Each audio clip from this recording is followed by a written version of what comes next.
ಅಯೋಧ್ಯೆಯ ಶ್ರೀರಾಮಚಂದ್ರನ ಆ ಭವ್ಯವಾದ ಮಂದಿರದ ಒಳಗಡೆ ಪ್ರಾಣ ಪ್ರತಿಷ್ಠಾಪನೆ ಆಗಿರುವ ಬಾಲಕ ರಾಮನ ಆ ಮೂರ್ತಿಯನ್ನ ಕೆತ್ತಿದ್ದು ಯೋಗಿರಾಜ್.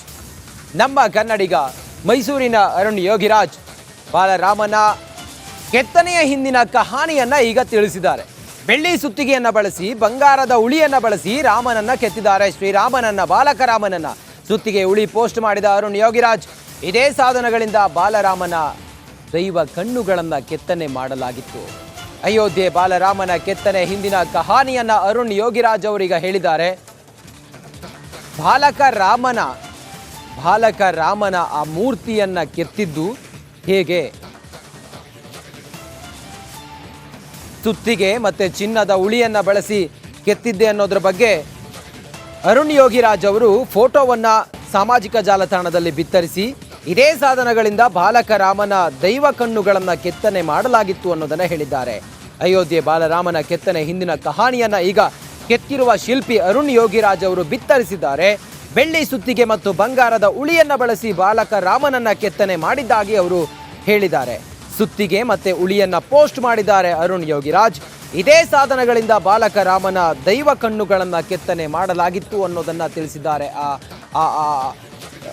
ಅರುಣ್ ಯೋಗಿರಾಜ್. ಆ ಮೂಲಕ ಶ್ರೀರಾಮಚಂದ್ರ ಎಷ್ಟು ಪವಿತ್ರ ಮತ್ತೆ ಎಷ್ಟು ನಿಷ್ಠೆಯಿಂದ, ಅದರ ಜೊತೆಗೆ ಎಷ್ಟು ಭಕ್ತಿ ಭಾವದಿಂದ ಆ ಮೂರ್ತಿಯನ್ನು ಕೆತ್ತಿದ್ರು ಅರುಣ್ ಯೋಗಿರಾಜ್ ಅನ್ನೋದಕ್ಕೆ ಇವೆಲ್ಲವೂ ಕೂಡ ಸಾಕ್ಷಿ. ಬಾಲಕ ರಾಮನ ಆ ಒಂದು ಪುಣ್ಯ ಮಂದಿರ ಏನಿದೆಯಲ್ಲ, ಆ ಮಂದಿರದ ಒಳಗಡೆ ಬಾಲಕ ರಾಮನ ಆ ಮೂರ್ತಿಯನ್ನು ನೋಡೋದಕ್ಕೆ ಇವತ್ತು ದೇಶ ವಿದೇಶಗಳಿಂದ ಜನ ಬರ್ತಾ ಇದೆ. ಜೀವನದ ಸಾರ್ಥಕತೆ ಶ್ರೀರಾಮಚಂದ್ರನನ್ನ ಮಂದಿರದ ಒಳಗಡೆ ನೋಡೋದು ಅನ್ನೋದು ಭಕ್ತರ ಒಂದು ಮಹದಾಸೆ ಆಗಿದೆ. ಹಾಗಾಗಿ ಬಂದಿರುವಂಥ ಭಕ್ತರು ಇವತ್ತು ಸಾಕ್ಷಾತ್ ಶ್ರೀರಾಮಚಂದ್ರನ ಬಾಲಕ ರಾಮನನ್ನ ಏನು ನೋಡ್ತಾ ಇದ್ದಾರಲ್ಲ, ಆ ಮೂರ್ತಿಯನ್ನು ಕೆತ್ತಿರುವಂಥ ಅರುಣ್ ಯೋಗಿರಾಜ್ ಅವರು ಆ ಮೂರ್ತಿಯನ್ನು ಕೆತ್ತಿರುವ ಹಿಂದೆ ಆ ಕಹಾನಿ ಹೇಗಿತ್ತು ಅನ್ನೋದು ಅದನ್ನು ಈಗ ತಿಳಿಸ್ತಾ ಇದ್ದಾರೆ. ಬಾಲಕ ರಾಮನನ್ನ ಕೆತ್ತಿದ್ದು ಹೇಗೆ, ಅದರ ಹಿಂದಿನ ಶ್ರಮ ಏನು ಅನ್ನೋದನ್ನು ಹೇಳ್ತಾ ಇದ್ದಾರೆ. ಬೆಳ್ಳಿ ಸುತ್ತಿಗೆ ಮತ್ತು ಬಂಗಾರದ ಉಳಿಯನ್ನು ಬಳಸಿದ್ದೀನಿ ಬಾಲಕ ರಾಮನನ್ನ ಕೆತ್ತನೆ ಮಾಡೋದಕ್ಕೆ ಅನ್ನೋದನ್ನು ಅರುಣ್ ಯೋಗಿರಾಜ್ ಅವರು ಫೋಟೋವನ್ನು ಸಾಮಾಜಿಕ ಜಾಲತಾಣದಲ್ಲಿ ಹಾಕಿ ತಿಳಿಸುವ ಮೂಲಕ ಸುತ್ತಿಗೆ ಮತ್ತು ಉಳಿಯನ್ನು ಪೋಸ್ಟ್ ಮಾಡಿದ್ದಾರೆ ಅರುಣ್ ಯೋಗಿರಾಜ್. ಇದೇ ಸಾಧನಗಳಿಂದ ಬಾಲಕ ರಾಮನ ದೈವ ಕಣ್ಣುಗಳನ್ನು ಕೆತ್ತನೆ ಮಾಡಲಾಗಿದೆ ಅನ್ನೋದನ್ನು ಹೇಳಿದ್ದಾರೆ ಅರುಣ್ ಯೋಗಿರಾಜ್.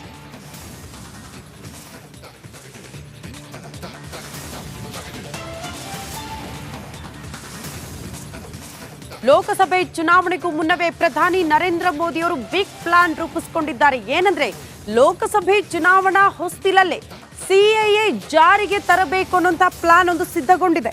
ಸಿಎಎ ಜಾರಿ ಬಗ್ಗೆ ಸುಳಿವು ಬಿಟ್ಟುಕೊಟ್ಟಿದ್ದಾರೆ ಅಮಿತ್ ಶಾ. ದೇಶದಲ್ಲಿ ಪೌರತ್ವ ತಿದ್ದುಪಡಿ ಕಾಯ್ದೆ ಜಾರಿ ಆಗುತ್ತೆ ಅಂತ ಹೇಳಿದ್ದಾರೆ. ಲೋಕಸಭೆ ಚುನಾವಣೆಗೂ ಮುನ್ನವೇ ಸಿಎಎ ಜಾರಿ ಮಾಡುವಂತ ಪ್ಲಾನ್ ಕೇಂದ್ರ ಗೃಹ ಸಚಿವ ಅಮಿತ್ ಶಾ ಅವರೇ ಘೋಷಣೆ ಮಾಡಿದ್ದಾರೆ.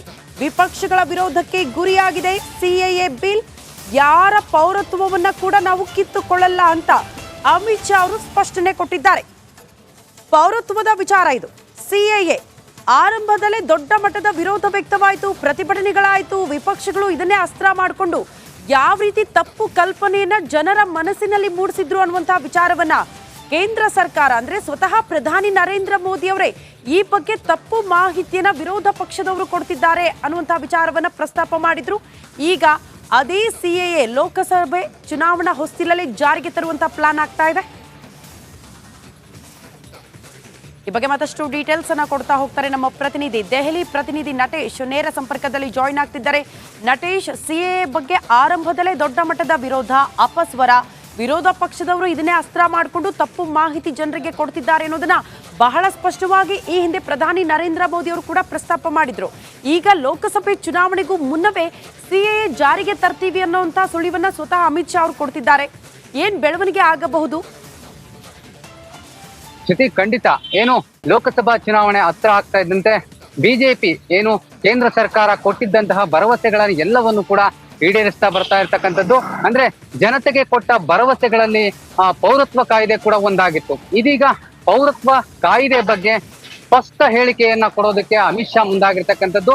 ಈ ಅಮಿತ್ ಶಾ ಅವರ ಹೇಳಿಕೆ ಏನಿದೆ, ಇಂದು ಕೊಟ್ಟಂತಹ ಹೇಳಿಕೆ ಏನಿದೆ, ಇದು ಕಾಂಗ್ರೆಸ್ಸಿಗರಿಗೆ ನುಂಗಲಾರದ ತುತ್ತು ಅಂತಾನೆ ಹೇಳ್ಬೋದು. ಯಾಕಂದ್ರೆ ಬಹಳ ಮುಖ್ಯವಾಗಿ ಪೌರತ್ವ ಕಾಯ್ದೆಯನ್ನ ಸಂಪೂರ್ಣವಾಗಿ ಅಂದ್ರೆ ದೊಡ್ಡ ಮಟ್ಟದಲ್ಲಿ ಕಾಂಗ್ರೆಸ್ ವಿರೋಧವನ್ನ ವ್ಯಕ್ತಪಡಿಸಿತ್ತು. ಪೌರತ್ವ ಕಾಯ್ದೆಯಿಂದಾಗಿ ಇಡೀ ದೇಶದ ಜನರಿಗೆ ತೊಂದರೆ ಆಗುತ್ತೆ, ಅಂದ್ರೆ ದೇಶದಲ್ಲಿ ಅಲ್ಪಸಂಖ್ಯಾತರಿಗೆ ಬಹಳಷ್ಟು ತೊಂದರೆ ಆಗುತ್ತೆ ಎನ್ನುವಂತಹ ಒಂದು ಆರೋಪವನ್ನ ಬಹಳ ದೊಡ್ಡ ಮಟ್ಟದಲ್ಲಿ ಕಾಂಗ್ರೆಸ್ ಮಾಡಿತ್ತು.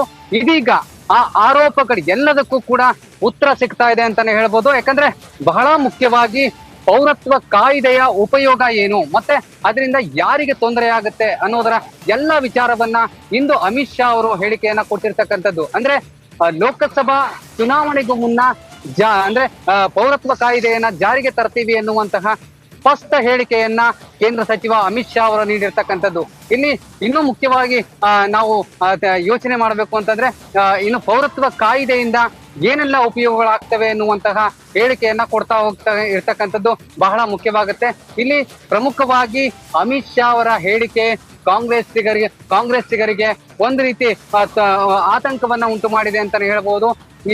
ಹಾಗಾಗಿ ಇಲ್ಲಿ ಅಲ್ಪಸಂಖ್ಯಾತರಿಗೆ ಸಂಬಂಧಪಟ್ಟಂತೆ ಕೂಡ ಹೇಳಿಕೆಯನ್ನ ಕೊಟ್ಟಿರ್ತಕ್ಕಂಥದ್ದು. ಅಂದ್ರೆ ದೇಶದಲ್ಲಿ ಇರ್ತಕ್ಕಂತಹ ಅಲ್ಪಸಂಖ್ಯಾತರು, ಧಾರ್ಮಿಕ ಅಲ್ಪಸಂಖ್ಯಾತರಿಗೆ ಯಾವುದೇ ರೀತಿಯ ತೊಂದರೆಗಳಾಗಲ್ಲ. ಪೌರತ್ವ ಕಾಯ್ದೆ ಅಂದ್ರೆ ಬೇರೆ ದೇಶಗಳಿಂದ ನಮ್ಮ ದೇಶದಲ್ಲಿ ಬಂದಿರತಕ್ಕಂತಹ ನೆರೆಹೊರೆಯವರಿಗೂ ಕೂಡ ಪೌರತ್ವವನ್ನ ಕೊಡ್ತೇವೆ ಎನ್ನುವಂತಹ ಸ್ಪಷ್ಟ ಹೇಳಿಕೆಯನ್ನ ಅಮಿತ್ ಶಾ ಅವರು ಕೊಟ್ಟಿರ್ತಕ್ಕಂಥದ್ದು. ಇಲ್ಲಿ ಬಹಳ ಮುಖ್ಯವಾಗಿ ಪೌರತ್ವ ಕಾಯ್ದೆಯ ಎಲ್ಲಾ ವಿಚಾರಗಳನ್ನ ಅಮಿತ್ ಶಾ ಅವರು ತೆರೆದಿಡುವ ಪ್ರಯತ್ನವನ್ನ ಮಾಡ್ತಾ ಇದ್ದಾರೆ. ಯಾಕಂದ್ರೆ ಕಾಂಗ್ರೆಸ್ ಆರೋಪ ಏನಿದೆ ಅದು ಸುಳ್ಳು ಎನ್ನುವ ಸ್ಪಷ್ಟ ಸಂದೇಶವನ್ನ, ಸ್ಪಷ್ಟ ಹೇಳಿಕೆಯನ್ನ ಅಮಿತ್ ಶಾ ಅವರು ಕೊಡ್ತಾ ಇರ್ತಕ್ಕಂಥದ್ದು. ಶ್ರುತಿ.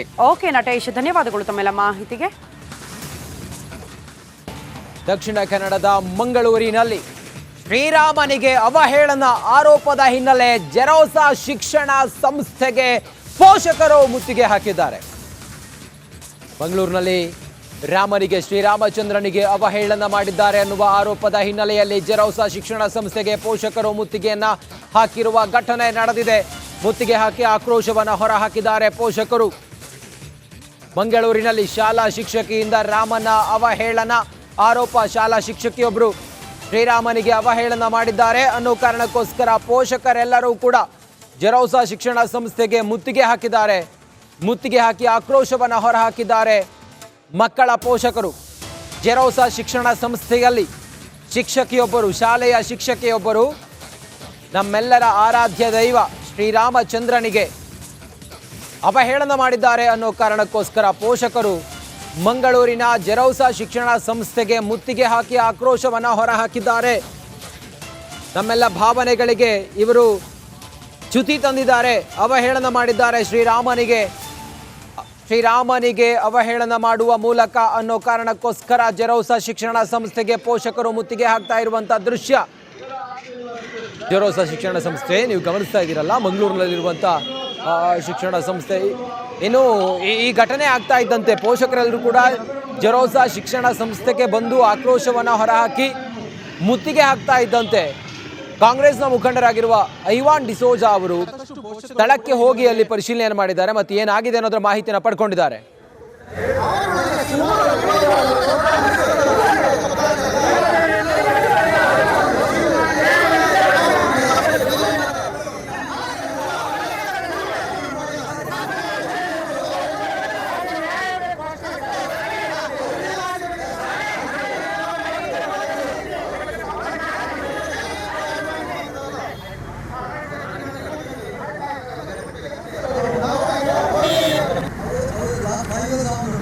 ನೋಡಿ, ಜೆರೋಸಾ ಶಿಕ್ಷಣ ಸಂಸ್ಥೆಗೆ ಪೋಷಕರು ಒಂದು ಕಡೆಯಲ್ಲಿ ಮುತ್ತಿಗೆ ಹಾಕಿದರೆ ಕಾಂಗ್ರೆಸ್ನ ಮುಖಂಡ ಐವಾನ್ ಡಿಸೋಜಾ ಅವರು ಜೆರೋಸಾ ಶಿಕ್ಷಣ ಸಂಸ್ಥೆಗೆ ಬಂದು ಅಲ್ಲಿ ಏನಾಗಿದೆ, ಏನು ಅವಹೇಳನ ಮಾಡಿದ್ದಾರೆ, ಇದೆಲ್ಲದರ ಮಾಹಿತಿಯನ್ನು ಪಡ್ಕೊಳ್ತಾ ಇದ್ದಾರೆ. ಶಾಲಾ ಶಿಕ್ಷಕಿಯೊಬ್ಬರು ರಾಮನನ್ನ ಅವಹೇಳನಕಾರಿಯಾಗಿ ಮಾತನಾಡಿದ್ದಾರೆ ಅನ್ನುವ ಆರೋಪದ ಹಿನ್ನೆಲೆಯಲ್ಲಿ ಈಗ ಐವಾನ್ ಡಿಸೋಜಾ ಅವರು ಸ್ಥಳಕ್ಕೆ ಬಂದಿದ್ದಾರೆ, ಶಾಲೆಗೆ ಬಂದಿದ್ದಾರೆ. ಜೆರೋಸಾ ಶಿಕ್ಷಣ ಸಂಸ್ಥೆಗೆ ಬಂದು ಅಲ್ಲಿ ಮಾಹಿತಿಯನ್ನು ಪಡ್ಕೊಳ್ತಾ ಇದ್ದಾರೆ.